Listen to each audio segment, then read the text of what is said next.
Pagkatapos po sa inyo, investing one's life in the Lord of eternity. Yan. Saan ba tayo kailangan mag-invest? Maglagak ng buhay po natin? Bakit po kaya, no? Tanong doon, bakit po kaya, no? Kasi ang Diyos ang mahalaga po sa buhay ng tao. Mahalaga pa po yan sa pinapahalagahan mo ngayon sa buhay.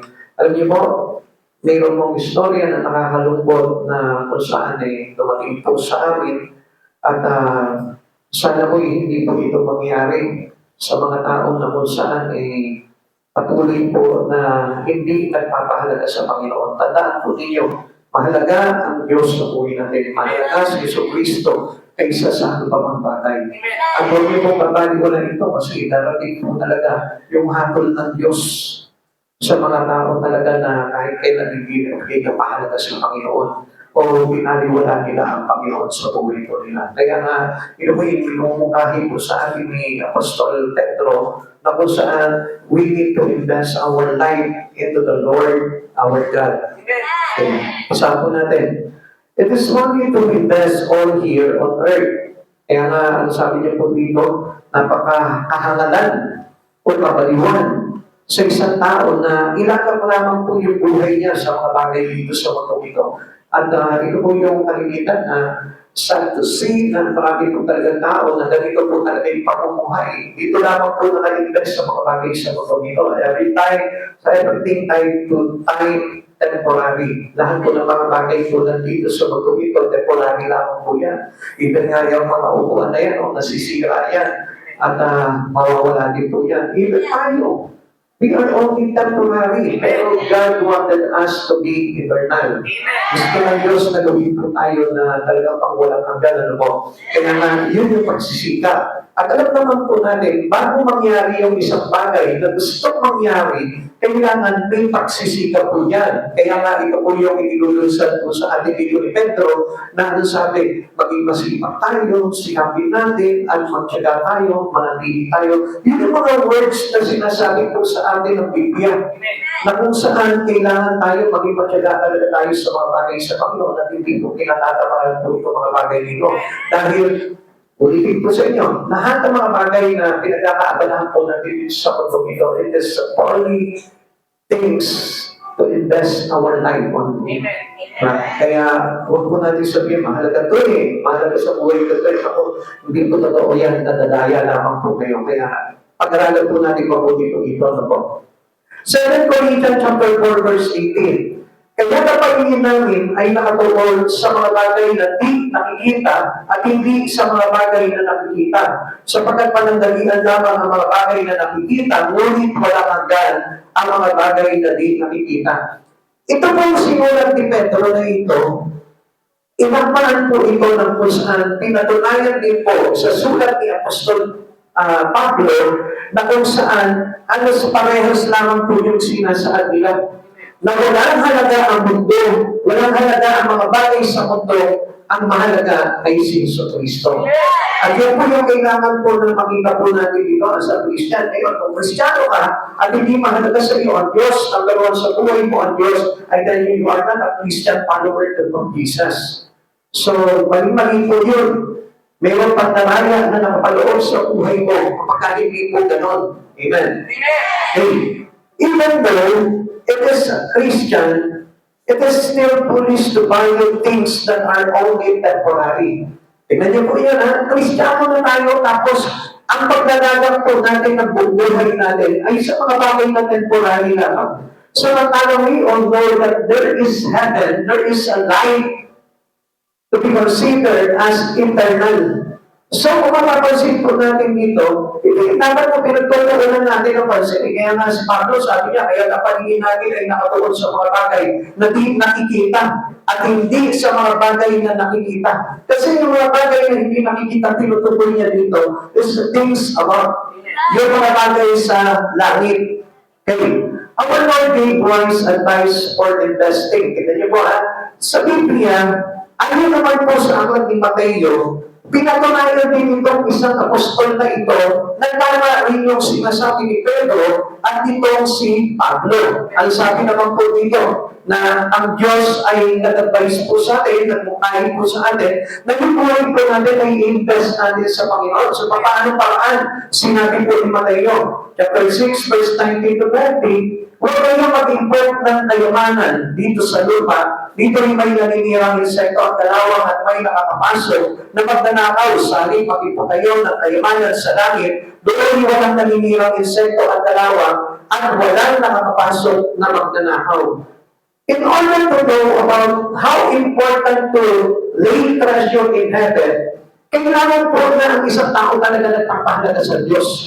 Hindi niya maiintindihan na mahalaga na mag-import ng kayamanan sa langit kung hindi niya alam kung paano magpahalaga sa Panginoon.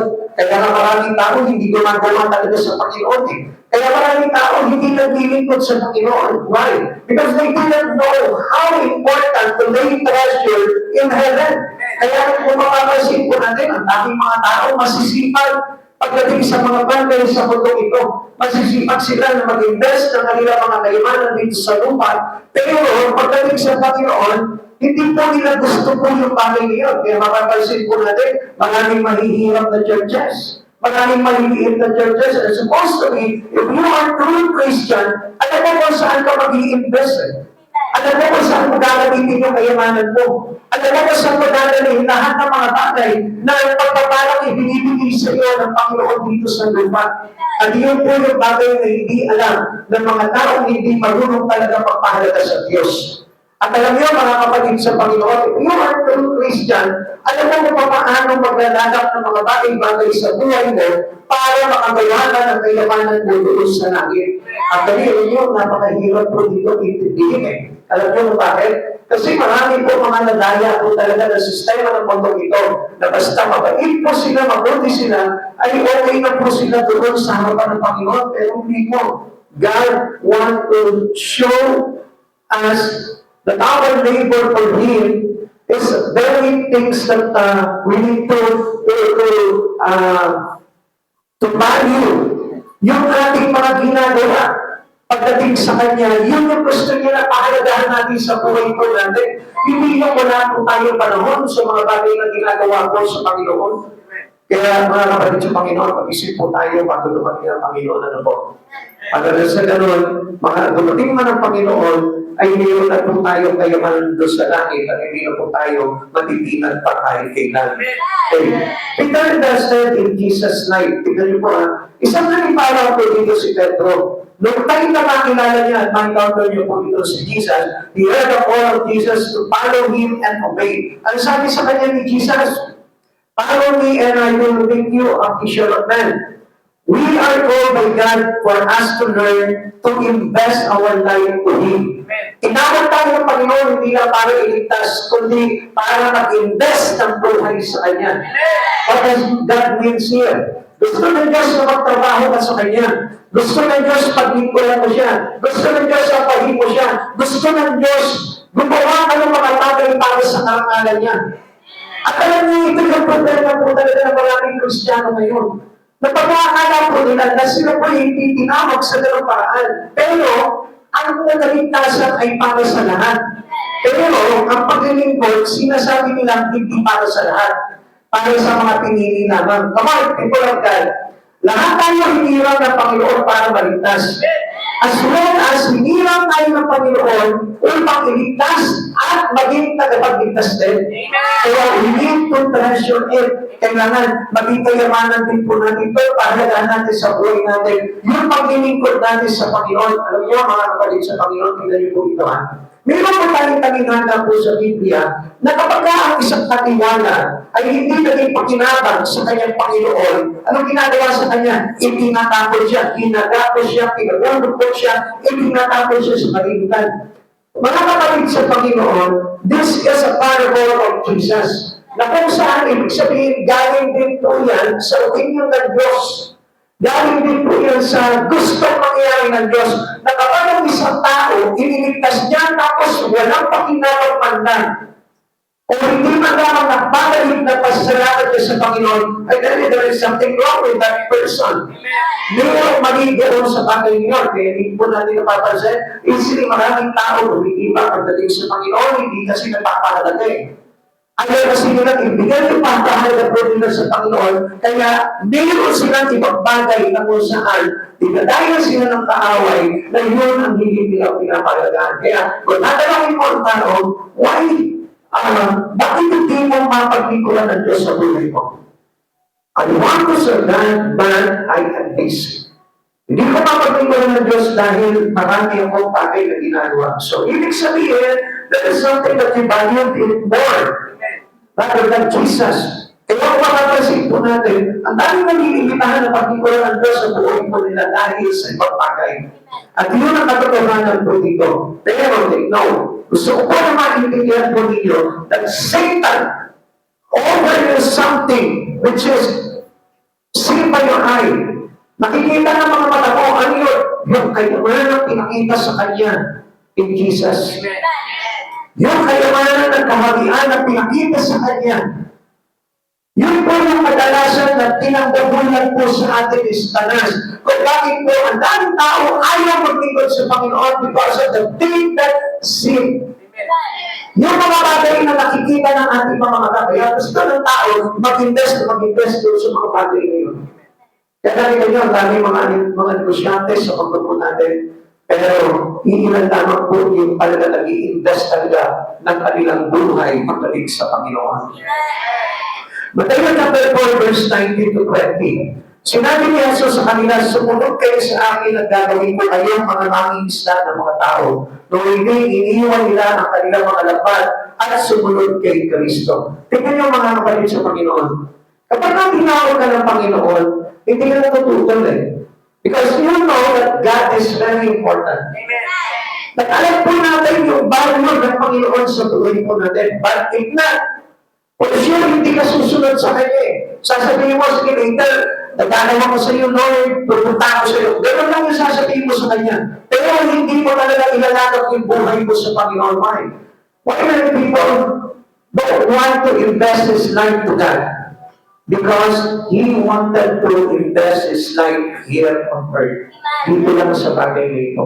Kaya nga hindi niyo napapansin dito sa mundo, puno ka ng trabaho, puno ka ng gawain, puno ka ng mga bagay na pinag-aakabalahan mo dito sa mundo ito. Why? Because you value most these things than to God.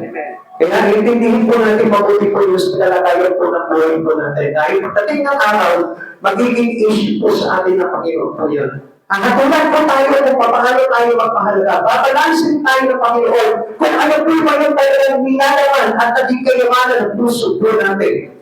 The new person who heard God's calling, finding good investment to God's business. Tignan niyo ako mga kapatid sa Panginoon.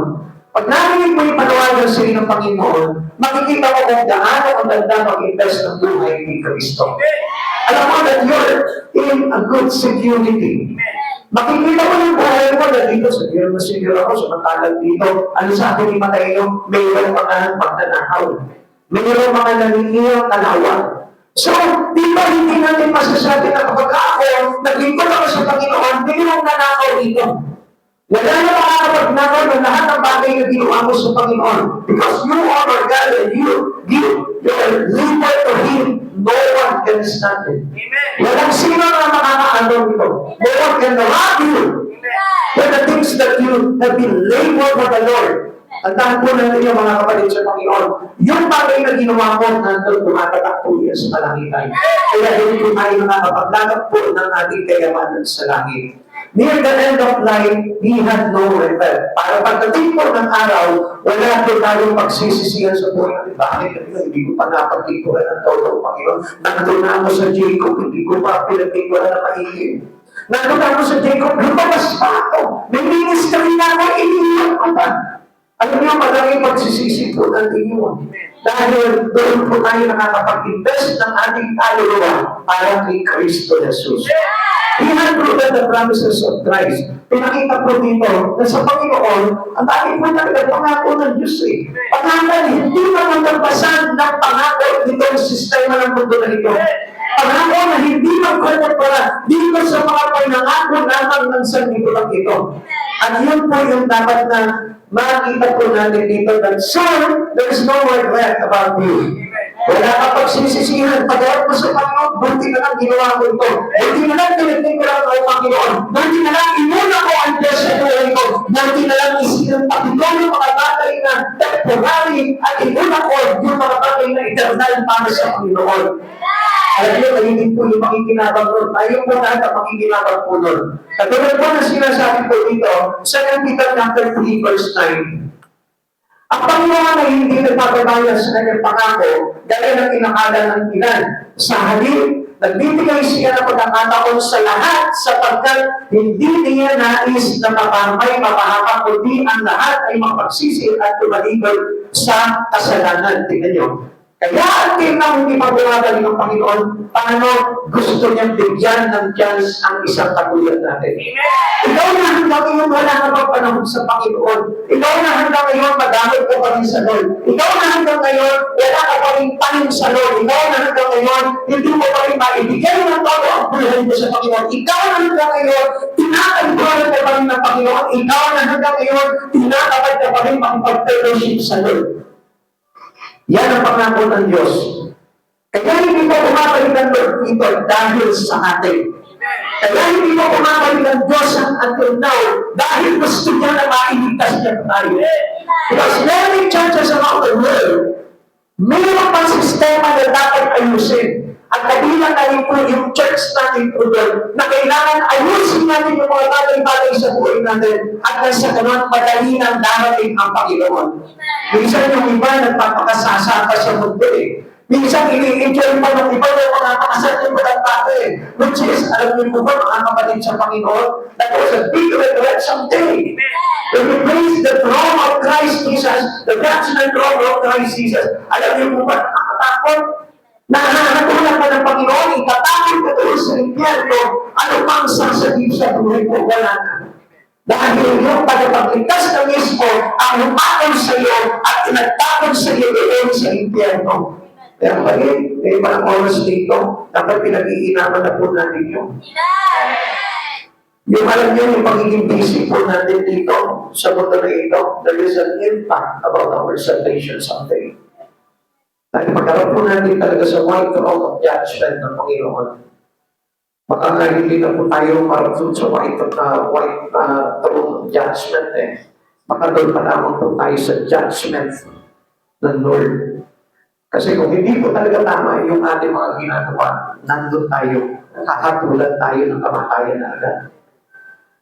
Kaya kapatid sa Panginoon, pag-inaman po natin ang pagbukas sa Lord. Pag-inaman po natin yung pagbabago. Pag-inaman natin yung paglapit natin sa Panginoon. Huwag mo pag-inayangan yung mga bagay na mawawala sa iyo dito. Huwag mo pag-inayangan yung pera. Huwag mo pag-inayangan ng pagayamanan. Huwag mo pag-inayangan kung ano ba ali-alian meron ka dito. Kaya hindi nyo po napapansin ngayon, mas matimbang po ilang pagkita ng salapi sa mundo ito kaysa po sa paglilingkod sa Panginoon. Minsan mga kapatid sa Panginoon, hindi nyo po napapansin, ang daming mga bagay na kung saan dinitis itong tao. Like yung social media, mapapansin po natin. Papansin po natin, meron po mga social media influencer na kung saan biglang umangat ang buhay. Yumaman, nagkawal ng salapi. Ano talaga nakakaingin po talaga itong mga tao na ito? Namely, makikita mo na talaga mahihirap ng punto. Pero, yung time na talagang nakita niyo po na sa paggawa po nila ng mga content, Dimagsako sila ng mga views, ng mga comment, ng mga ano. Alam niyo po ang nangyari? Dumagsakin po yung kayamanan sa kanila. Akala ka talaga dahil nakikita mo na talagang galing, nakabilis mo na ng magagandang sasakyan, nakapagpatayo po sila ng mga mansyon, at yung kanilang pamilya ay naiahon po nila sa hirap. Pero, ang tanong po dito, mga kapatid sa Panginoon, isn't it they are deceived by our enemy? Kasi alam niyo po, yung biglaang pagyaman ay hindi talaga sa Diyos. Dahil ang lahat ay pinagpapagalan. Although, sige siguro pinagpagalan po nila yun, but God needs to be in the righteous way. Hindi doon sa pamamaraan na kung saan ay hindi makakabuti na impluensya pagdating sa mga tao. Kapatid sa Panginoon, mas masarap maging mahirap na nasa Panginoon ka kaysa mayaman na hindi mo napapahalagahan ang Panginoon sa buhay. That is, because of that, meron po akong isang hinangaan na kung saan ay vlogger po siya. Hinangaan ko siya, isang pulis, at meron pang isang basketball player, coach pa siya. Nakita ko na dati hindi po talaga siya sa Lord, but nung time na siya po ay nakakilala sa Panginoon, isinama niya sa tulad niya lahat ng mga bagay na ginagawa niya sa Panginoon. And that was a good thing. Pero hindi natin po tayo mga kapatid sa Panginoon. Dahil gusto ko na malaman po ninyo ang pagyaman ay hindi sagot para tayo po ay maging magalak sa buhay na ito. Ay tandaan po natin, hindi lahat na nakikita niyo mayaman ay may kagalakan sa puso. Mayroong mga mahihirap na mayroong Diyos sa buhay po nila na puno ng kagalakan sa puso. Kaya mga kapatid sa Panginoon, ingat po tayo. At sa oras po na ito, gusto ko po na ipakita po sa inyo dito ang nais po ng Panginoon sa buhay po natin. Pinito po ako sa our life into Christ Jesus. Kaya nasabi po dito ng ating Panginoon na gusto niyang tayong lahat ay makapagsisi. Alam niyo pa ba, ang pagsisisi po ay hindi simple ginagawa ng Lord, pinagsisisihan ko lahat ng aking mga pagkakasala, no? Hindi mo naman kadalay ang repentance. Ang repentance ay ginagawa at dapat po na after repentance, itinatulakan nito sa mga bagay sa Panginoon at hindi po sa mga bagay ng mga sanlibutan. Because repentance, that giving you away from God is not a true repentance. Kasi ang repentance, nagbabalik loob. So meaning, yung prodigal son na kung saan, after he realizing his mistake, his wrong, ano kung ginawa niya? Nagbalik loob siya sa Ama. At anong sabi niya doon sa Ama? Ama, nagkasala ako sa inyo at sa Diyos listen. Ulitin po sa inyo, sinabi po ito prodigal son, Ama, nagkasala ako sa inyo at sa Diyos. Gawin na lang ang puting niyo or alipin. Hindi na ako dapat tatawagin yung anak, gawin niyo na lamang ako yung alipin. Now, what is that? You give a service to the Father. Kapag mga kapatid sa Panginoon, gusto kong gano'n na tayo po ay talagang kalutan ng Panginoon, give your service to Him. Ganun po yung natandans na kailangan po natin. Ang pagsisisi na hindi naglalapit ang buhay mo sa Panginoon ay hindi natin matatawag na repentance. Sapagkat ang totoo repentance, kailangan yung buhay mo ay malapit na po sa Panginoon. Dahil ang gusto talaga ng Panginoon, tayo po ipabalikod at makapagsisi sa ating mga kasalanan. Kaya nga binibigyan pa tayo ng chance ng Lord. Alam niyo, ang Lord po natin is a God who give us all His chances for us. Ikaw tayo lahat na nandito po ngayon, ang dami natin pagkakataon para po tayo maligtas. Subalit hindi ginagawa ng tao dahil nga po because of their foolishness. Ang daming tao na are still foolish. Bakit? Kasi tinatawag ka na ng Panginoon, ayaw na pagkabigyan yung buhay mo sa Lord. Binibigyan ka na po ng chances na maligtas ka, pero tinatanggihan mo po yung chance na bagay nito para maligtas ka. Come on, is it foolishness? Hindi po ba foolishness ang tawag po doon? Hindi po ba kahangalan po yung tawag doon? Na iniligtas ka na ng Panginoon, ayaw na ba? Ayaw pa yung tumatanggi. Samantalang kaya nga po hindi na nagbabalik ang Panginoon sapagkat gusto ng Lord na tayo ng lahat ay kanyang paniligtas. Kaya yan mga kapatid sa Panginoon. Kaya nga pagdating ng araw, marap ka sa Panginoon, I tell you, wala ka naman isisisi pa sa Panginoon kundi isang bagay na lang yan. After realizing, after all you've done here, wala ka na magagawa pa.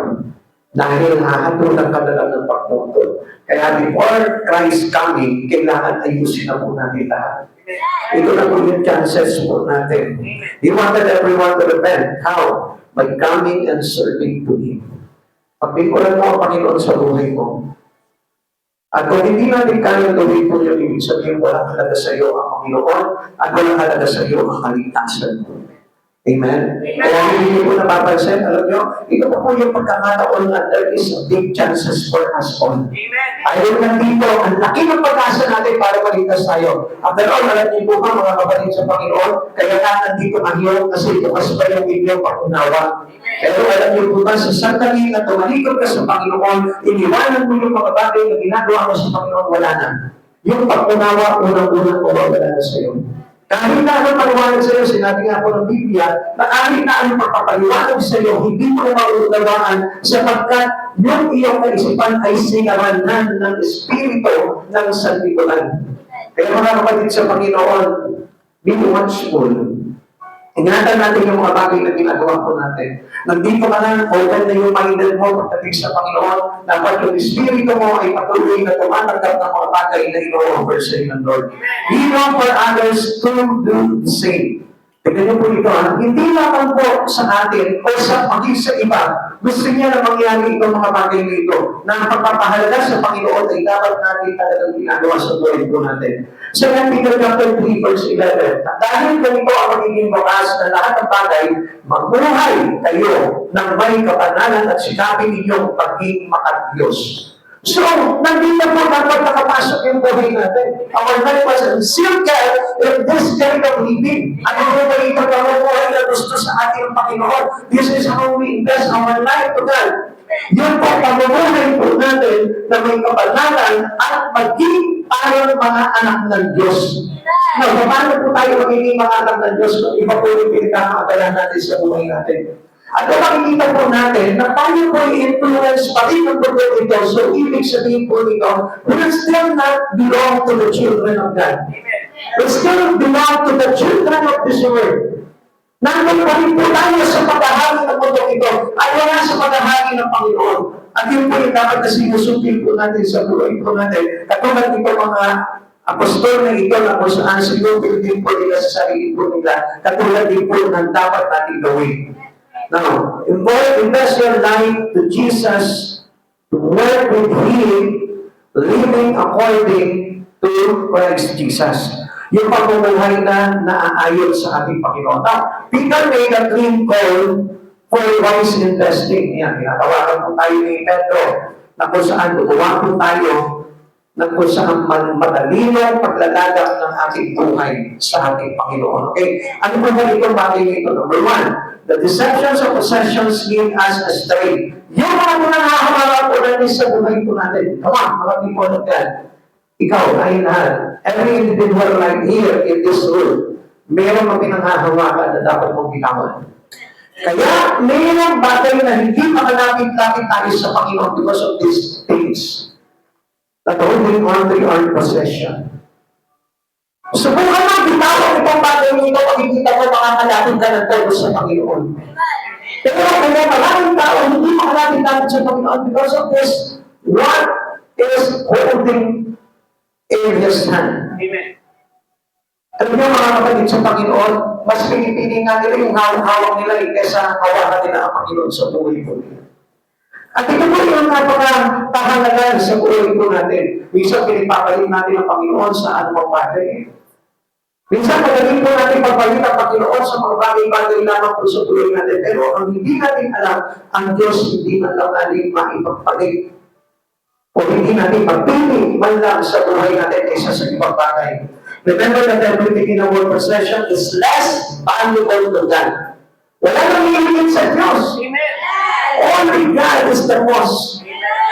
At kung meron pang bumigit sa Diyos sa buhay mo, ay dahil natayang ka. It is deception. Na kung saan meron kapag higit na pinapahalagahan, binibigyan ng panahon, binibigyan ng halaga, o binibigyan ng mga bagay-bagay na atensyon sa buhay mo, I tell you, malaking problema po yun. Dahil ang unang-unang dapat na maging mahalaga sa buhay ng isang nakakilala na sa Panginoon ay walang ipagpabihan Diyos. Sa Peter chapter 3 verse 10, ngunit ang araw ng Panginoon ay darating tulad ng isang pagnanakaw. Sa araw na iyon, ang kalangitan ay biglang mawawala kasabay ng isang kalakas ng mundo. Matutulog ang araw, buwan, at mga bituin. Ang mundo ay at ang lahat ng mga bagay na narito ay mawawala. Asan ka? Asan yung pinapahalagahan mo? Asan yung ginodiyos mo? Kung nasa balitang ito na matutunan, malulusaw pagdating ng araw. Yung iniingatan mo, at kapag yan yung nandoon na pinapahalagahan mo, under your possession, I tell you, kasama ka matutunan nito. Amen. Sabi nga po dito, dapat ang Diyos po natin ang mahalaga lamang sa buhay natin. Meron pa po pang iba.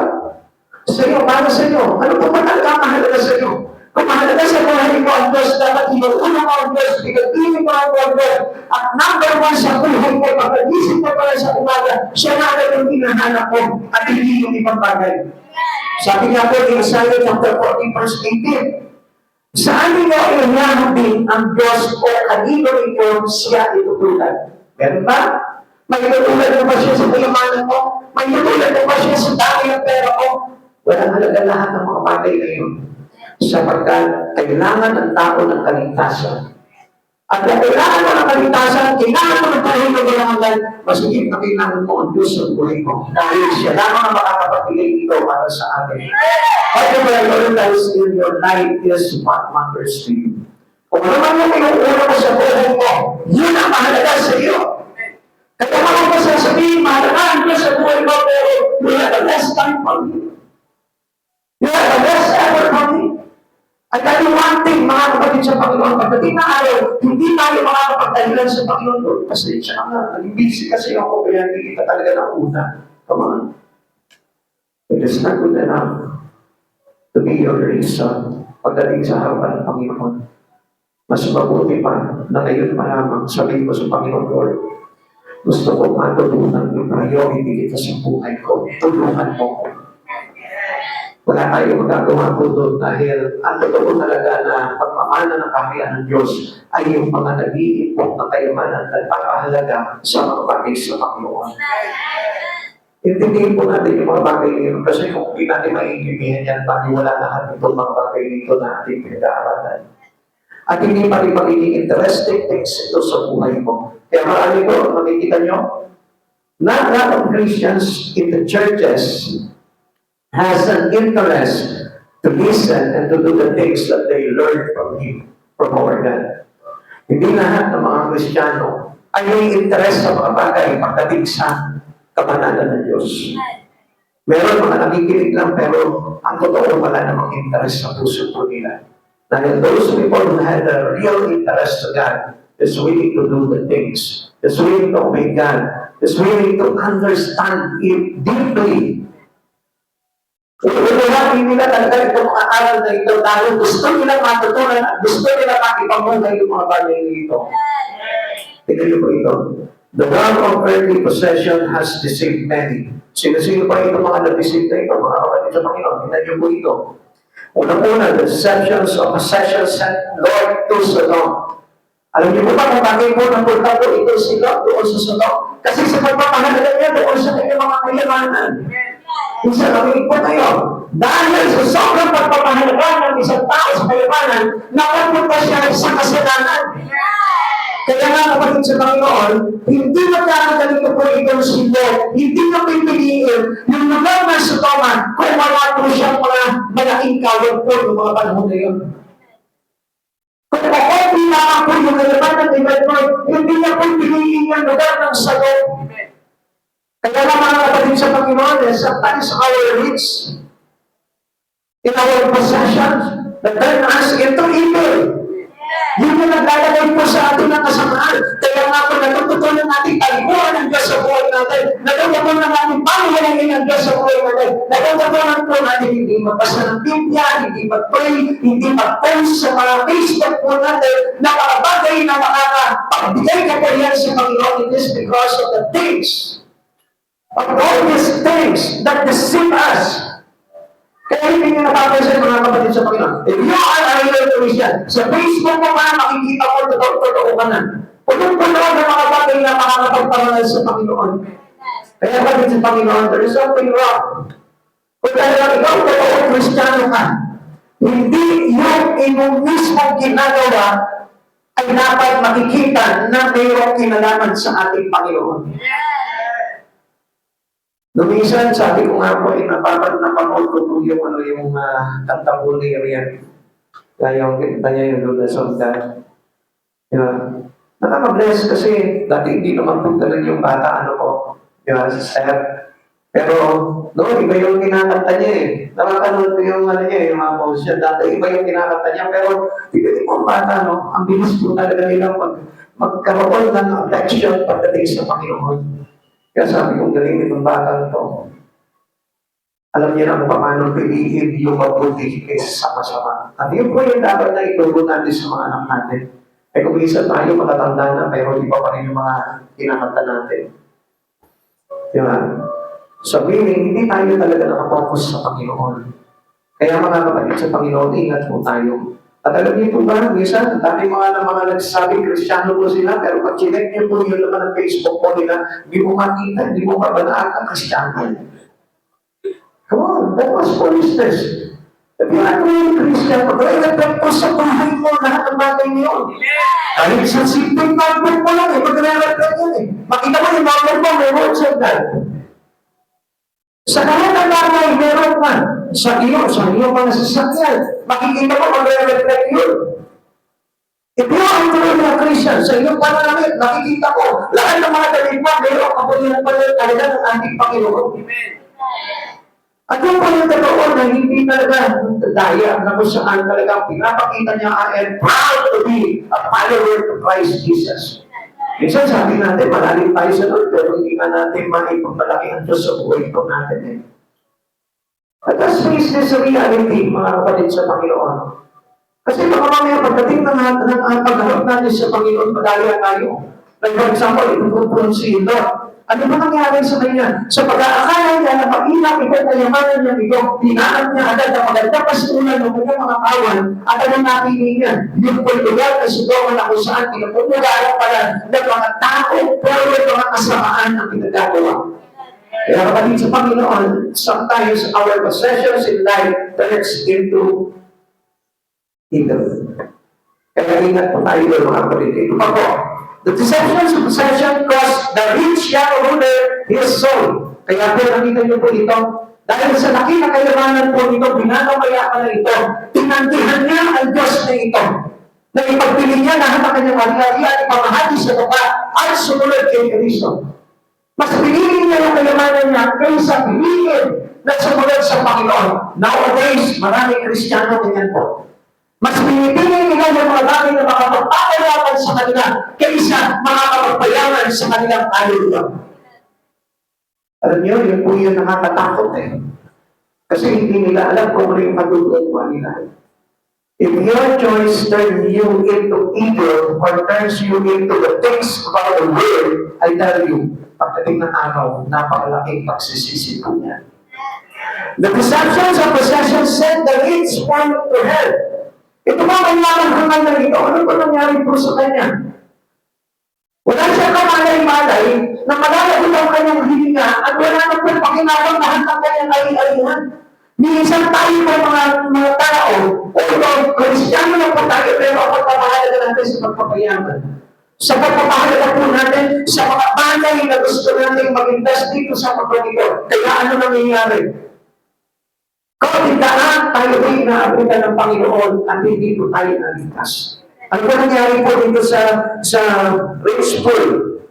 Tignan niyo po, sa mayamangan, Lucas chapter 12, verse 20 to 21. Ngunit sinabi sa kanya ng Diyos, hangal, sa gabing ito ay papalihan ka ng buhay, kanino ngayon mapupunta ang inilaan mo para sa iyong sarili. Ganyan ang sasabihin na sino mang nag-iipon ng kayamanan para sa sarili, ngunit naman sa paningin ng Diyos. Alam niyo mga kapatid sa Panginoon, yung pag-church nga lang po natin, pag pinibigyan mo ng halaga sa buhay mo, hindi mo maalam na malaking kaluguran na ito sa harapan ng Panginoon. Na kahit na sabihin mo na marami kang pinagkakabalahan, pero inuuna mo pa rin yung pagsama mo sa Panginoon, hindi mo ba alam na merong points ka sa ating Panginoon? Yung pagkasyon. Umi-score yung iyong kayamanan mo sa langit na yun. Sapagkat sa mga ganitong pangyayari sa buhay mo natin, piliin mo ang Diyos sa buhay mo, nagkakaroon ka ng kayamanan panangin. Kaya nga ito pong kayaman na ito, hindi mo sumagi sa isipan niya. Ito po yung pagpapayaman pagdating sa Panginoon. Pinayaman niya lamang yung kanyang katawan lupa, pero yung kanyang espiritu ay hindi lumago sa ating Panginoon. Kaya nga tinawag siyang mayamang hangal. At alam niyo po ba mga kapatid sa Panginoon, ganyan ang tawag ng Panginoon sa mga tao na iipon lamang ng kayamanan dito sa langit at sa lupa, pero wala na iipon na kayamanan sa langit. Ang tawag ng Diyos dyan ay isang taong hangal. Amen? Amen? Kaya mga kapatid sa Panginoon, gusto niyo maging kalugod sa Panginoon, over your life, masalilig sacrifice, only an acceptable to Him. Ang kailangan gamitin mo ang buhay mo. Because God paid it all, paid the price for us. Tinubos tayo, binayaran na lahat ng mga pagkakasalan natin, and then, gamitin mo ang sa karangalan ng Panginoon. But tayo maging gratitude pagdating po sa Panginoon. Because investing into temporary things on earth is the foolish things to God. Kahalagan po ito sa harapan ng Panginoon. Kaya nga mga kapatid sa Panginoon, it-is mo natin yung buhay natin na start into the good things na someday ang buhay po natin ay talaga makikinapag sa buhay na magtanggal. Peter urged us to look ahead to the coming of the Lord. Tingnan niyo po ito Ano po, inihikayat po tayo dito si Pedro. Natingnan po natin ito mga bagay na magaganap sa pagdadating ng ating Panginoon. Looking upward reveals the temporary natures of things below.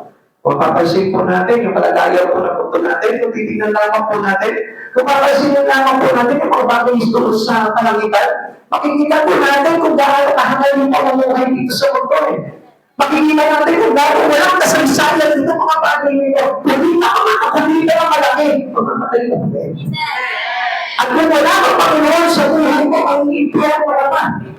Amen. Samantalang na iyong mga pagpapagal na ginagawa para sa karangalan ng Diyos ay magnanatili sila sa buhay na nilanganday at hindi po ito maitutunan ng ating mga espiritu.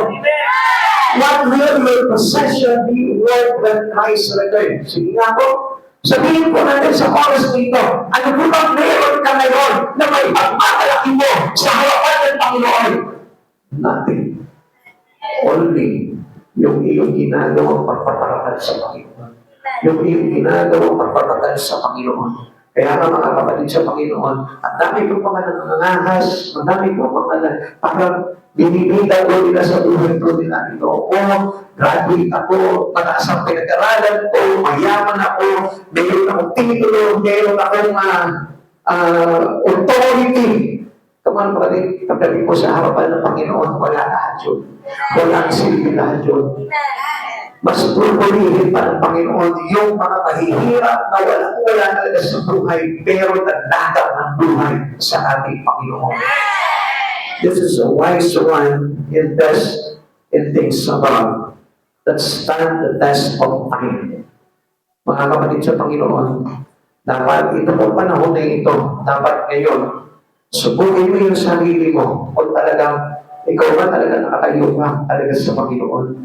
Kasi your foundations is in God, in Christ Jesus. O baka naman bumerong yung pundasyon mo kapag ka naapektuhan na ito mga bagay na pinangahawakan mo sa buhay mo. Come on, kapatid sa Panginoon, gusto ko na ma-realize po natin lahat yung mga bagay nito before it's too late. Bago po mahuli ang lahat, kailangan ngayon pa lang may magpapahalaga ka na sa Panginoon. Gaano mo pahalagahan ng Panginoon sa buhay mo? Higit pa ba yan sa buhay mo? Higit pa ba yan sa mga bagay-bagay sa buhay mo? Kung ganoon po mahalaga ang Diyos sa buhay mo, ay dahil makakasiguro ka na magbabalik ng Panginoon, haharap ka sa Kanya ng buong kahalan. Amen. Ikalawa, the dissolving of possessions will occur. Magyayari po itong mga pagkunaw ng mundo po natin na ito, na lahat ng mga bagay na narito. Remember that all things are past. Lahat nilipas. Kahit na po yung pinagmamalaki mo ngayon come on, name one thing na pinagmamalaki mo sa buhay mo. And I tell you, mawawala yan. Wala sa isa yung bagay na yung pagharap mo sa Panginoon. Kapag halimbawa, nakikita mo na naghuhulugan na, natulungaw na ang mga bituin, ang mga buwan at ang araw, ano bang halaga ng lahat ng mga bagay niya? Anong halaga ng sports cup mo? Anong halaga ng mansion mo? Anong halaga ng titulo mo? Anong halaga ng kapangyarihan mo dito sa ganang ito? Kung nakikita mo naglalaglagan ng mga bituin, At nakikita mo na nalulusaw na ang buong mundo. Tandaan niyo, lahat ng mga pananampalataya sa Panginoon are waiting for the coming of a new earth and a new heaven. At yun po yung maglalakad po natin makabilang tayo nun. Eh kung dito pa naman po, sa temporary world or temporary earth, ay magsaka po tayo matutog po dito. Wala na po tayo mararating pang madaling na araw. Tandaan po natin, all things in our possession shall pass. Mawawala yan, yung trabaho mo, yung pera mo, yung savings mo, yung kagandahan mo, yung galing mo magdamit, yung iyang kasikatan, lahat po yan, mawawala po yan. Pero one thing, ang mananatili sa'yo, yung mga bagay na ginawa mo para sa karangalan ng ating Diyos na tagapagligtas. Kaya daw hindi kaya panahon ito ng apoy. Kaya daw hindi kaya ito lutuin ng baha. Sapagkat lahat ng mga bagay na ginawa ko sa Panginoon is not in vain. Hindi masasayang. Kaya kita dapat verse 10 to 11. Ngunit ang araw ng Panginoon ang darating tulad ng magnanakaw sa gabi. Sa araw na iyon, ang kalangitan ay may maparang at may malakas na ulo, ang lahat ng mga sangkap na buo-buo ng sanlibutan ay masusunog at mawawasan. Lahat-lahat na nandito. Ang lupa at ang mga bagay na ginawa na naroon ay mapupugnaw. Verse 11. Yamang ang lahat ng mga bagay nito ay mawawasan. Ang lulang pagkatao ang nararapat sa iyo. Tayo, dapat kayo dapat kayo mamuhay sa kapanalan at pagkamakadiyos. So, yun daw po yung kailangan natin gawin. Hanggang may pagkakataon pa tayo, hanggang may pa tayong oras, ano dapat natin gawin? Mabuhay sa kapanalan at pagkamakadiyos. Living according to the holiness of God. Yung pagkabuhay na dapat pilitin na natin, iayon yung buhay natin sa kapanalan ng Diyos, sa katulad ng Diyos, sa ating pinak po tayo, makubuhay na katulad ng pagkabuhay ng mga tao ng Diyos. Pero tinan niyo po yan, kadalasan, kasi mga kapatid sa Panginoon, dahil dito, naiingit pa sa mga bagay na mga sanlibutan. Alam niyo, nung isang nga lang, meron ako pinapanood na isang popular or sabihin po natin na kilala po tao. Pinakita yung lifestyle. Wow, nakakaluga talaga. Kung iisipin natin ang sarap ng buhay nito tao to, pero ang problema po dito, magdating ang Panginoon. Wala lahat yun. Tumupok lahat yun. Tutunawin lahat sa kapulipo yung mga bagay niyo. At tandaan po natin mga kapatid sa Panginoon. Ngayon pala nararamdaman na po natin yan eh. Although naka-aircon po tayo ngayon, nilalamig kayo ngayon, pero gusto ko malaman mo ang init na ng panahon. At nakikita niyo na po yung nangyayari about global warming. Nakikita niyo po yung sa Antarctic. Yung lugar na kung saan maraming yelo. Natulungan na po yun. Kaya nga tumataas na yung level ng tubig sa buong mundo. Kaya tayo pinabaha. Hindi po yan kasalanan dahil po marami silang mga pinatayong struktura, marami silang mga pinatayong building. Alam mo po ba kung ano dahilan niya? Because of that global warming.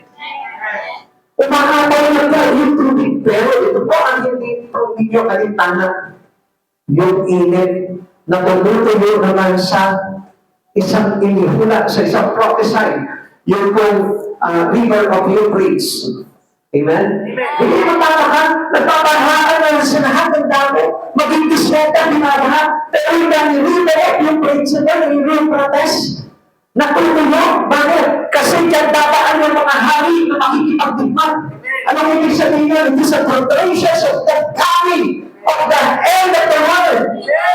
Among po rin sa Panginoon, if you have knowledge about God or about the prophecy about God, ano yung mga kapatid sa Panginoon, dapat mabibigyan na po tayo.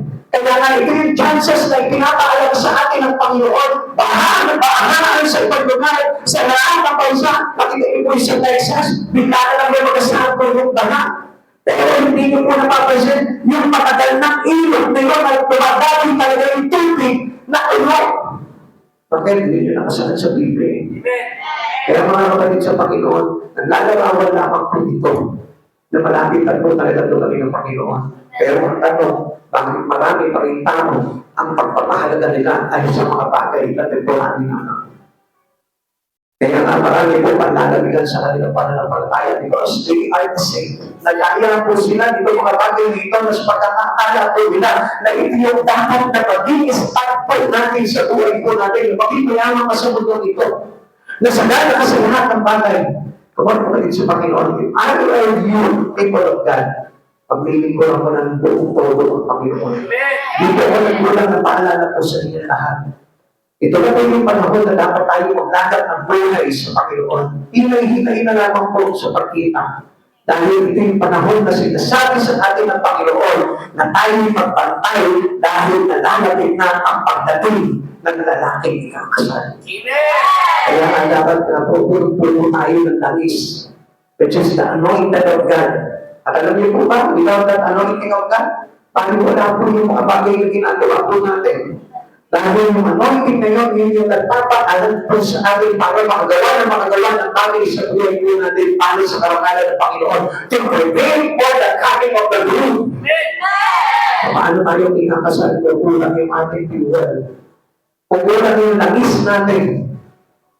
At isa na po dito, tignan niyo po ito That oil is symbolizing the anointing of God.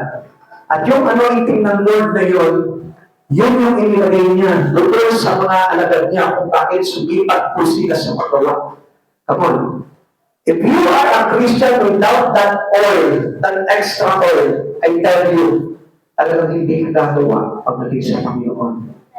Kaya nga, yung anointing na yun, ang dami pong bagay na pwedeng ilagay sa iyo. Ano ba yung mga bagay na yun? Yung understanding mo pagdating sa mga bagay sa Panginoon. Without anything, you didn't understand whatever God was teaching to you. Ano ba bagay na tinutulong sa iyo? Kapag hindi mo maintindihan ito, without the anointing of God. This anointing can be asked from the Lord. Ask God for the anointing para sa Lord. Hindi niyo makapagpanatili sa iyo. And that was a prayer for every Christian. Yung po yung langis po natin, yung po yung ating gasolina para po tayo mag-aaral at hindi po tayo tamirin. Amen. Naalala ko po si Sebastian. Tignan na ng tricycle, tumitirin kasi hindi niya talaga kinakarga na marami yung gasolina niya Ganun din po tayo mga kapatid sa Panginoon. Kung ayaw mo tumirin, huminto ka sa paglilingkod sa Panginoon, kailangan you have all and not oil that coming from Him. Kailangan para hindi ka tumigil sa paglilingkod mo sa Panginoon. Meron ka pa natin extra oil. Amen. Amen. Intindihan po natin, kaya nga we need to live according to the holiness of God. At yung pamumuhay po natin sa kapanalan, isa po bagay yan to at tamang anointing of God. Sabi nga po ng 1 John chapter 2, verse 17, mawawalaan sa libutan. Mawawalaan sa libutan at ang lahat ng mga bagay na pinagnanasahan ng mga tao, ngunit ang mga sumusunod sa kalooban ng Diyos ay mabubuhay magpakailanman. Paano po tayo makakapasok sa buhay na walang hanggan kung wala po tayong pagsunod sa ating Panginoon? And that oil that I'm telling you is the oil of obedience. Obedient to His will. Yung po pagsunod po natin sa kalooban ng Diyos. Nakita niyo po, ito po yung malaking kalaban po natin We will survive the will of God at sinusunod natin sa buhay natin yung ating sa inilangan. Ito yung gusto ko gawin, ito yung gusto ko, ito yung gusto ko na mangyari sa buhay ko. Pero not the will of God. Kaya ano mangyayari po dito? Hindi po tayo makasunod sa kalooban ng ating Panginoon, kaya hindi po tayo mabubuhay pagpakailanman. Tandaan mo natin, pagpasok po sa bagay ng Diyos ay pagsunod sa kalooban ng ating Panginoon. Ewan po natin, sundin sa nangililangan po natin. Gusto ko imaman, lahat tayo, gusto natin yan. Pero dapat ang sabihin mo, kung gawin ng Panginoon. At kung hindi ko ng Panginoon, ako pilitin. Kasi yung iba naman ko na napapahamak, nalalay mo talaga sa ating Panginoon. Kasi pilitin po nila yung bagay nila. Kaya nga, instead of giving his life, into service to God, ano nangyayari? Mas lalo sila nawawala ng panahon para pagbigyan ng Panginoon, nawawala sila ng panahon para sampahin ng Panginoon sa buhay nila. Kaya nga, let us turn into the will of God. Gawin po natin, sanayin po natin, kahit may mga bata, kahit sabihin niyo, busy kayo sa pag-aaral niyo o sa mga bagay na ginagawa niyo sa tahanan ninyo, but still, huwag mong nakalimutan yung will ng ating Panginoon. I see that there is brightening sin. Ano po ito? Mga nakakatakot na ito. Baka hindi po tayo sumunod sa kalooban ng Panginoon. Ito po yung audience po natin. Yung sinasabi po dito, the heavens shall pass away with a great noise. Siguro nakakarinig po yung tulog na yun, ano? Pagkakarinig po yun, ano? The elements will melt with perfect heat. Matinding init po yan. Tutupukin yan.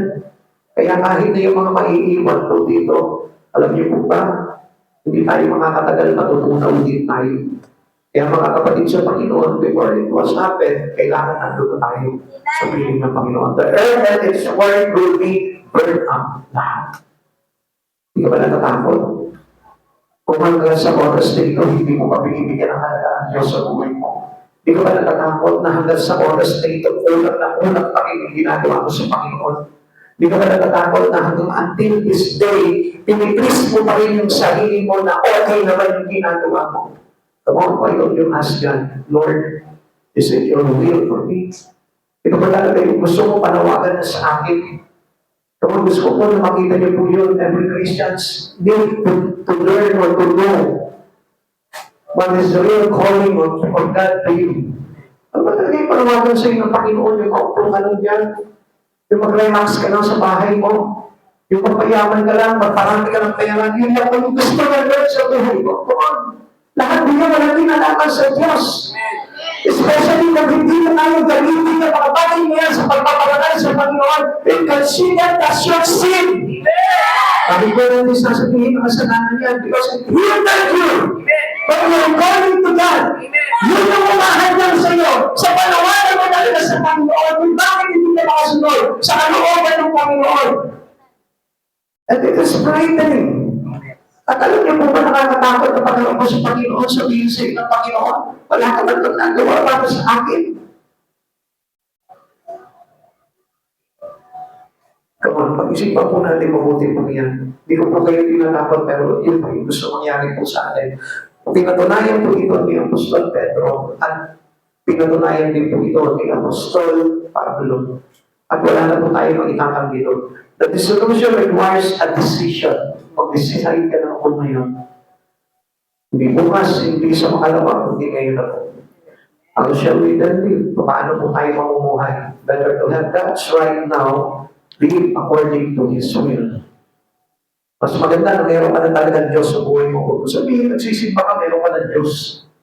Hindi po yan yung magiging anak na basihan. Hindi sa kanya basihan po yun, na nagsisimba ka, meron ka ng Diyos sa puso mo.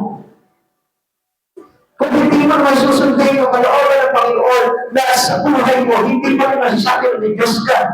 Amen. Peter called us to consider all in the light of His prophecy. Ano po yung mga bagay yun? Di ba tinatanong po tayo sa verse 11, what manner of person ought we to be? Ano ba kailangan na pagkatao meron tayo? Ano ba kailangan pagkamuhay na meron tayo? It is a call to have holy living to be like Jesus. Yung ipangunahan po natin, masipag siya sa pagsunod sa kalooban ng Panginoon. Kaya nga, sabi ko sa mga alagad niya, ano yung kanyang pagkain dala? Ang pagkain niya ay sundin ang kalooban ng Diyos. Ikaw, ano yung pagkain mo? O siyempre, pag-chicken. Wala na iba. Pag-chicken for life. Amen. Ganun na lang. Nakabasi na lamang po tayo sa kakainin, iinumin, daramin. Sa mga bagay lamang dito sa mundo ito, pero hindi tayo nakabase sa pamumuhay na naaayon kay Yesu Cristo. Ano pamumuhay na nararapat pa sa atin? Yung patulad na pamumuhay na inimumukahi sa atin ng Panginoon. Hindi maging masama na masipag ka sa mga bagay na ginagawa mo dito sa mundo ito, pero tandaan po natin, kung nawawala naman yung sipag mo pagdating sa Panginoon, I tell you, malaking katatakutan pagdating ng araw yan na magaganap sa buhay mo. Ikatlo, the dividing of possessions earns judgment. Yun. Yung pagpili mo sa mga bagay lamang sa mundo ito ay may paghatol na mangyayari. What shall we do with our possessions in light of Christ's return? Kung po ba nahahagulan po tayo sa kung anong bagay ang pinapahalagahan natin sa mundo ito. Tanungin kita sa oras nito, kapatid sa Panginoon. Sino ba talaga ang mahalaga sa buhay mo? Ang Diyos ba o yung mga bagay sa buhay mo? Kung ang Diyos, dapat naglalaga ka ng buhay sa Kanya. Kung ang Diyos, dapat gumagawa ka sa Kanya. Kung ang Diyos, dapat inuuna mo siya sa buhay mo. Ganoon ang magpapahalaga natin sa Panginoon. At kung sasabihin mo sa akin, na ang mahalaga sa iyo ay ibang bagay, yes, I really convinced with that word. Dahil marami po talagang tao, maraming pinagkakabalan sa buhay na ito o bakit hindi sila makapagbigay ng panahon na ganap sa Panginoon. And it was the truth. Ito yung reality ng buhay po natin.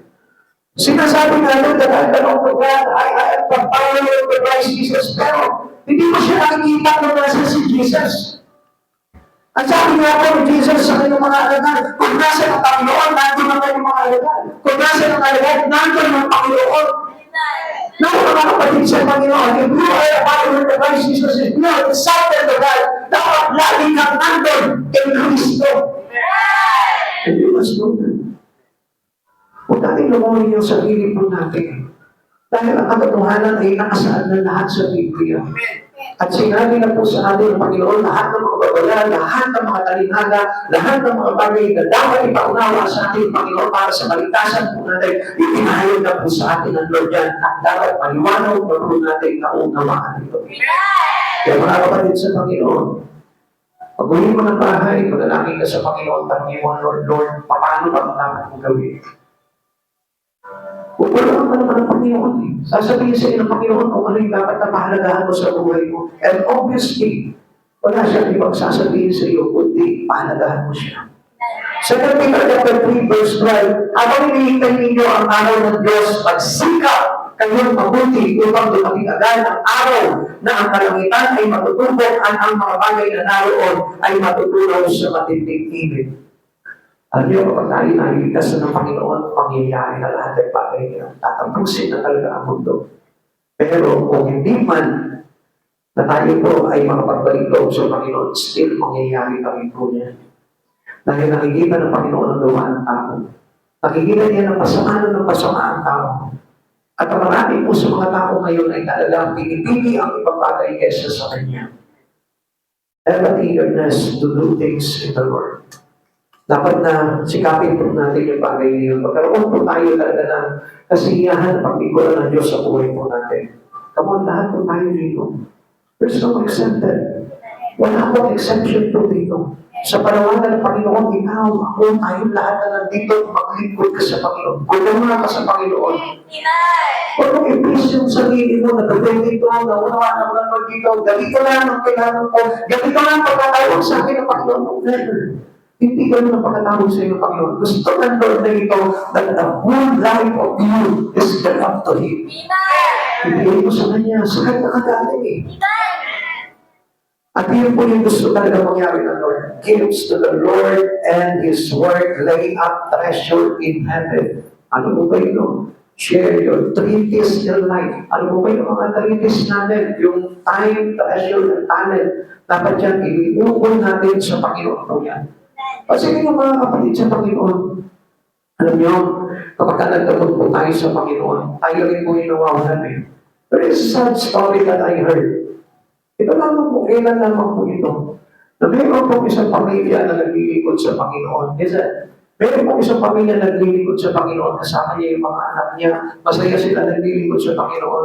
And then, dumating yung hindrances po sa kanila, yung test ng Lord sa kanila, how true their heart to serve God. Sa araw po nito, tinas po sila doon, yung ama ng tahanan po nila, hinadlangan po sila.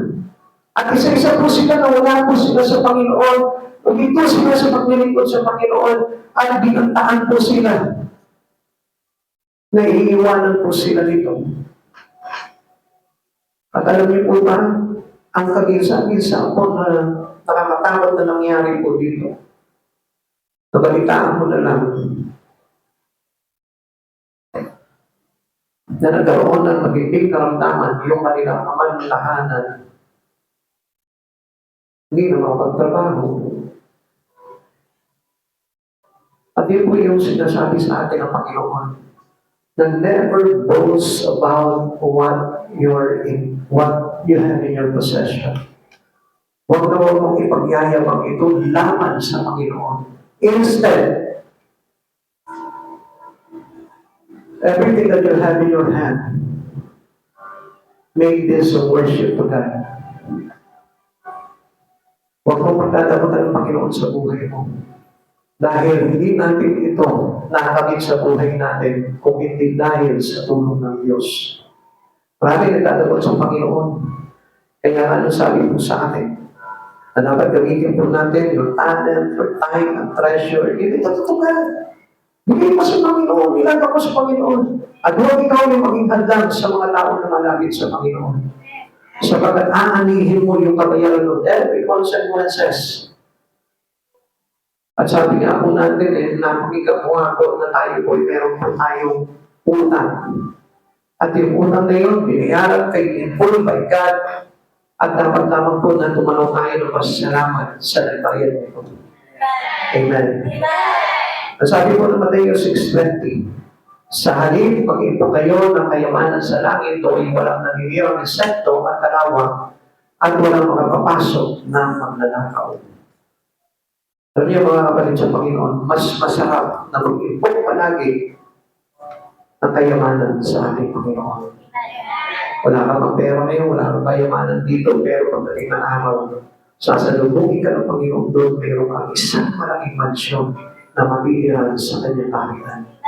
At some of some who choose to divide their possession. Tingnan niyo po ito, mas pinili po nila yung kanilang kayamanan. Tingnan niyo po ito, hindi nila pinili at hindi nila pinahalagahan ito kayamanan sa lupa. Moses refusing Egypt and choosing God's people by faith. Naghihirap yung pala ng Diyos. Ang sabi ni Moises, ang sarap ng buhay ko dito, hindi naman ako Egyptio. So, hindi nga naman pag-ibig sabihin ito. Nagpapakasasa ka sa lugar ito. Samantalang ano ng pagtayangan Kristo. Pag sinabi ko, ito po si Moises, na hindi naman siya Egyptio, ibig sabihin, is belong to the chosen of God. Is belong to the children who choose by God. Pero natin siya nagpapakasasa sa kayamanan po ng Paraon. Kaya after realizing something to God, iniwan na po ito kayamanan ng Egypt at siya po ay sumama sa bayan ng Diyos. Nagtiis siya sa hirap na dinaranas ng bayan ng Diyos kaysa magtamasa ng panandaliang aliw. You are a Christian and you have faith in Christ Jesus. Mananampalataya ka. You are a disciple and a follower to God, but still nagpapakasasa ka dito sa mundo ito. At hindi kay Kristo. Yan ang ibig sabihin ni Moises. Hindi naman masama na mag-enjoy dito sa buhay nito. Pero do not forget and always remember, sabi ng Lord, alalahanin mo na ako si Yahweh ang nagdala sa inyo sa lumang piling ako. Kapatid sa Panginoon, ang Diyos ang nagligtas sa atin. At never na iwagpig mo sa isipan mo ang Diyos sa buhay mo at dahil lamang sa kaabalahan mo. Come on. Open up your eyes. Tingnan mo yung mga bagay na ito. Tapos saan naglalagay mo sa atin para magaling ang Diyos sa buhay mo natin. Hebrew chapter 11 verse 25. Dahil sa pananampalataya tumanggi si Moises nang siya'y mayroon ng sapat at ulang na gawagin siya'y anak ng prinsesang anak ng hari.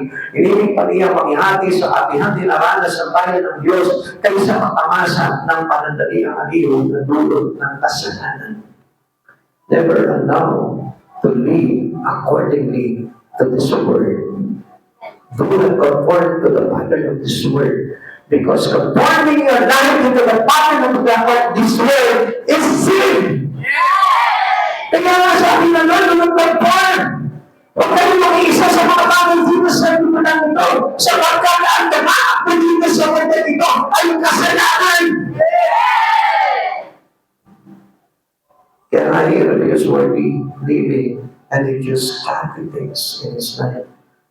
For count all things loss. Hinali niyang kalutihan ang lahat ng bagay. Ikaw, sa oras na ikaw kapatid, Ano ba yung palugihan sa'yo? Hindi palugi kung wala sa Lord. Hindi palugi kung hindi ka nag-iikot sa Panginoon. Hindi palugi kung napakaliit lang ng iyong bahagi pagdating sa Panginoon. Hindi palugi kung passion lang yung ibinibinig mo sa Lord.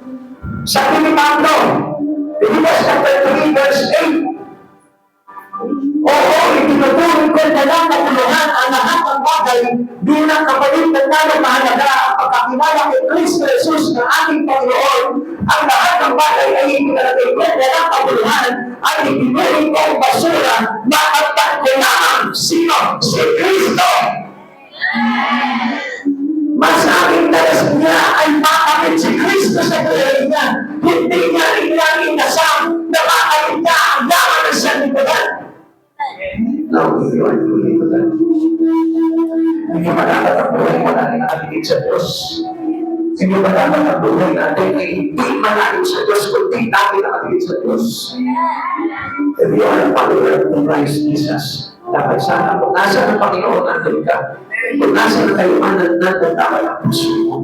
At kung si Jesus ng iyong kayamanan dapat lagi ka natin sa Kristo. Give an extra time, a lot of time, a precious time to Jesus. And this is how we lay our treasure in heaven. Kahit mawalan ka ng trabaho, kahit mawalan ka ng kita, basta ang buhay mo ay na kay Kristo, ay dalawante, hindi ka kailanman pamamalaan ni Kristo sapagkat si Jesus is a God who is more than enough. Kung napapadaya sa mundo ito, marami ko na do-order ang kayamanan ng sanlibutan. At alam niyo po ba, marami ang nawala sa Panginoon because of this offer. At sa oras nito, kapatid sa Panginoon, if you are truly, your mind, your heart, your soul is to God, I tell you, alam mo dapat itong sinasabi mo ito sa iyo. At walang ibang bagay na papahalagang ka sa buhay mo, kundi ang ating Panginoon na nagligtas sa iyo, nagbayad ng lahat ng kasalanan mo para tulusin ka at maligtas ka. Maligtas ka sila sa Panginoon. Pagkakataon mo sa oras na ito, sapat na yung mga bagay para matawag tayo ng lingkod ng Diyos, para matawag tayo ng lingkod ng Diyos, para masabi na ikaw ay mayroon na kayamanan sa langit. Tawag tayo. Sabihin mo ngayon sa oras dito sa mga ng Panginoon, kung talagang naging sapat na yung iyong pagkakilala sa Panginoon. Kung ikaw ay kaya ngayon nahuhumaling pa dito sa sanlibutan ito, nahuhumaling pa sa pagyaman sa mga bagay ng mga sanlibutan. Alam niyo, ang totoo talagang kay Kristo. Ikaw ay kung ano yung buhay niya na meron dito. Masama na mo dito, masaya siya dahil nakakapaglikod siya sa Panginoon. Masaya siya dahil nang ipapakalan niya ay Diyos sa buhay niya. Kaya tingnan mo mga kapatid sa Panginoon. Ang ilang-ilang ko ng buhay mo, ang ilang-ilang ko ng sarili mo ng Kristo, na halos hindi mo nakatignan si Kristo, na halos hindi mo nakatignan ang kaganaan mo si Kristo, na halos tinitibang mo na lang ang sarili mo para hindi ka maitahin ng salita ni Kristo. Tama. Ay sabi ko ng Biblia, nakikinig sa akin ang mga nasa katotohanan. Subalit sila'y nasa kalangan kaya bakit hindi sila nakikinig sa akin. Kaya di ba mga kapatid sa Panginoon, patuloy tayo lumalakad sa kaligaan ng Biblia sapagkat ang sabi ng Biblia, sapagkat hindi sila sa Diyos, kaya hindi sila nakikinig sa akin. Kung ako'y Diyos nila, hindi nila pinakinggan, kaya rin mga alagad ko ay hindi nila makikinggan. That was the words of Christ Jesus. And you must know that. Kung talagang ikaw ay sa Diyos, nakikinig ka sa Diyos, kilala mo ang tinig ng Diyos, ang alam mo ang nalimuhanan na sinasabi sa iyo ng Diyos, ang magpapahalaga sa Diyos, ang iyong desire na nasa puso mo sa oras ng Diyos.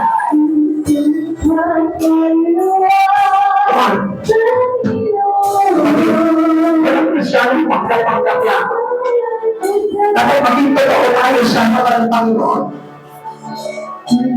Huwag kang magdadulnan. Nasa Lord ka. Tapos ayaw mong ipabago ang buhay na sa Lord.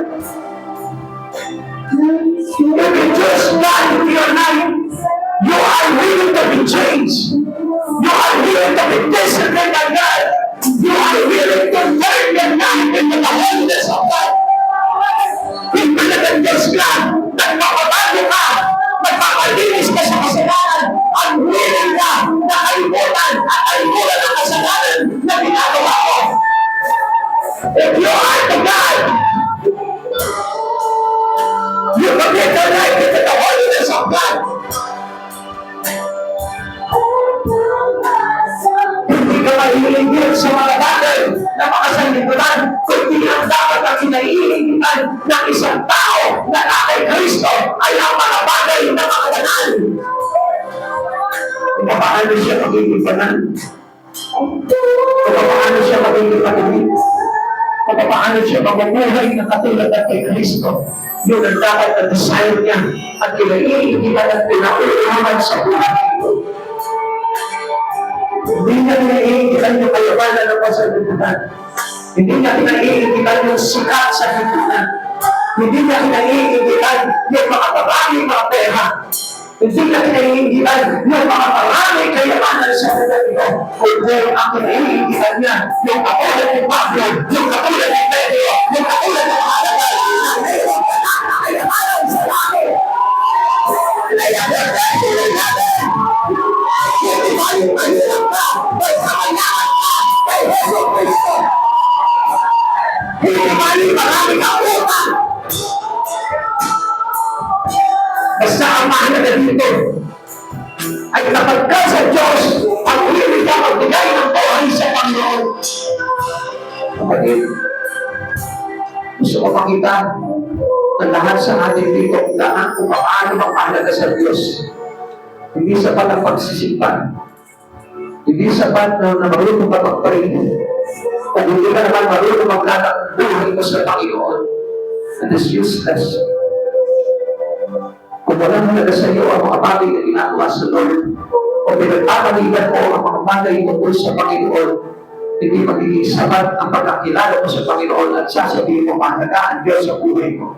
Sapagkat ang sino man nagpapahalaga sa Diyos, inuuna ang Diyos.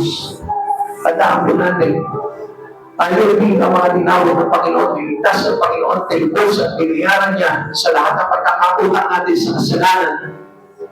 Dapat lamang nasuklian po natin ito ng mga mabubuting bagay na makapagbibigay karangalan sa ating Panginoon. Kapatid sa Panginoon, never compromise your stand to God. Kristiyano ka na. At kapag Kristiyano ka na, hindi ka na dapat nakikiisa sa takbuhin ng sanlibutan. Unti-unti, pinag-aaralan mo na iwasan yung mga bagay ng mga sanlibutan. Unti-unti, nilalagay mo na yung sarili mo at sinasanay mo na, tinuhubog mo na sa mga bagay na makabanal at makadiyos na pamumuhay. Try mo, mga kapatid sa Panginoon. Oo, masarap na maglibang sa mundo ito. Pero kung ito naman maglalagay sa impyerno, kalimutan mo na. Di bali na panugod ka dito sa mundo ito. Wala kang kahit na ano. Mahirap ka lang. Pero ang mahalaga dyan, takos sa puso mo si Yeso Cristo hanggang wakas. Yun ang pinakamahalaga dyan. Tandaan natin, pinulot lamang po tayo ng Panginoon. Dapat ang buhay natin ay patuloy ng impyerno. Pero ang ginawa ng Lord, hinablog ka ng Panginoon doon para hindi ka magdire-diretso sa impyerno. Ngayon, after all, nailigtas ka ng Panginoon, ano dapat natin gawin? Pakita natin sa Kanya na marunong tayo magpasalamat sa Panginoon. Pakita natin sa Kanya na tapat tayo at karapat-dapat word na tayo po iligtas ng Diyos. Pakita mo yung worthiness na hindi nasayang yung pagliligtas sa ng Lord. Hindi katulad ng ginagawa ng iba na matapos silang iligtas ng Diyos, dinaliwala nila ang Diyos, tinakbuhan nila ang Diyos, iman nila ang Diyos, at mas pinili nila yung mga bagay ng mga sanlibutan. Alam niyo, nalulungkot po ako dito sa tao na ito na may kwento po sa inyo. Ngayon, he suffered from cancer. Nakas niya, wala siyang kumita. Kaya lang, Ang sabi niya doon sa pamilya niya na nililingkod sa Panginoon, tumigil na kayo sa paglilingkod niyo. Walang mangyayari sa paglilingkod ninyo. Kaya tanong ginawa ko nila, nakonbensi po sila na hindi maglingkod sa Panginoon. At ngayon, ang nakakaabal po dito, hindi nila alam na napaggago nila ang mga bagay sa Panginoon. Kaya ang nangyari, tingin consequence sa kanila. Pati sa Panginoon, marami ng bagay na naganap na ganito. Hindi tayo pinarurusahan ng Lord. Kaya lang ayaw lang talaga ng Panginoon na nagmamalaki tayo sa Kanya. Ayaw ng Panginoon na meron tayong ibang pinagyayabang maliban sa ating Panginoong Jesucristo. Tandaan niyo, wala tayong kahit na ano, kundi ang dapat na paglapit natin sa Panginoon ay puno-puno ng pagpapakumbaba. Kahit na mayaman ka pa, kahit na may pinag-aralan ka pa, dapat ang paglapit natin sa Panginoon is humble before Him. Tandaan niyo, walang nagmalaki sa Panginoon na hindi napahamak. Kapatid sa Panginoon ay hope. Panalangin ka sa Panginoon na turuan ng bawat isa sa atin na magpakumbaba sa Kanya ng buong puso. Kapatid sa Panginoon, hindi pa huli ang lahat. Because God said God will give us a pool of chances. 100% of chances na binibigay ng Panginoon. May pag-asa ang bawat isa. Hindi masasayang ang bawat pagpapagal ng isang katulad natin na nagnanais na paglingkuran ng Diyos sa buhay natin. Tayo po lahat ay panalangin sa Panginoon. Ang maraming Diyos, nagpapasalamat po kami sa munting mensahe, Panginoon, ay pinagkaloob po sa amin sa oras nito, Lord. Nagumising sa aming mga kaluluwa, Panginoon, upang hindi kami badaya, Panginoon, ng sabi ko lang ito, Lord, at mahumari kami sa mga bagay na narito. Tulad na sinabi mo, Panginoon, lahat ng bagay ay maglalaho. Subalit, Panginoon, ang lahat ng sino man na nanalig sa iyo, Panginoon, ay may buhay na walang hanggan. Panginoon, maraming salamat po sa mga aral na ito, Lord. Naway tumusok sa bawat puso po namin, O God, at makapagbigay gising, Panginoon, sa bawat isa namin, O Lord, upang sino man nadadaya ng kaaway, Panginoon, ay tubusang alaya sa pandarayang ito, Lord, at patuloy kami, Panginoon, na makapaglingkod sa iyo, Panginoon, ang buong puso, buong lakas, buong kaluluwa, Panginoon, ang Espiritu, Panginoon, hayaan mo na ikaw yung Diyos, Panginoon, na magpapahalaga sa bawat isa namin, O God. Teach us, O Lord, para na sa ganun matutunan namin, Panginoon, ang pagpapahalaga sa iyo at higit pa, Panginoon, sa anumang bagay sa mundo ito. Panginoon, maraming salamat po, Lord. Ingatan mo po ang bawat isa, Panginoon, especially ang aming pag-iisip, O God, ay huwag mapulan, madayaan, Panginoon, ang kaaway, O Lord, upang kami, Panginoon, ay mawalay sa iyo, Lord. Bigyan mo kami ng ganap na kaunawaan, Panginoon, upang sa ganoon, ang katotohanan na magpapalaya sa amin, O God. Maraming salamat po, Panginoon. Tulungan mo po kami, Panginoon, na maging sapat, Panginoon, ng lahat ng bagay na aming ginagawa para sa karangalan mo, Panginoon. Tulungan mo kami, Panginoon, sa mga bagay na ayon sa kalooban mo at hilayo mo kami sa mga bagay na hindi mo kalooban, O God. Maraming salamat po, Panginoon Jesus. Salamat sa iyong kabutihan, Panginoon. Patuloy mo po kami kinumukol, Panginoon, sa kabila ng aming mga nagagawang kalituan, O Lord. Still, nandyan ka, Panginoon. Patuloy mo po kami, Panginoon, sinasamahan. Maraming salamat po, Panginoon Jesus. Salamat sa kabutihan mo. Salamat sa biyaya mo. Salamat sa lahat ng ito, Lord. Ingatan mo ang bawat isa amin sa pag-uwi sa aming mga tahanan, ang aming mga sasakyan. Ilayo mo sa anumang panganib at sa anumang mga kapamakan, O God. At ayaw mo, lagi kami balot ng iyong banal na dugo, Panginoon. At samahan na dito rin po matirin mga anghel sa langit na magpapatay sa amin hanggang sa kaluwalhati kami makauwi sa aming mga tahanan. Salamat po, Panginoon Jesus. Ang lahat ng ito, Panginoon, ay para sa dakila mong kapulihan at karangalan, Panginoon. Salamat sa iyo, dakilang Diyos, na aming tagapagligtas magpakailanman. Thank you, Lord, sa pangalan mo, binabaling po namin ang lahat ng kapulihan karangalan. In Jesus' name, Amen. Amen. God bless you all.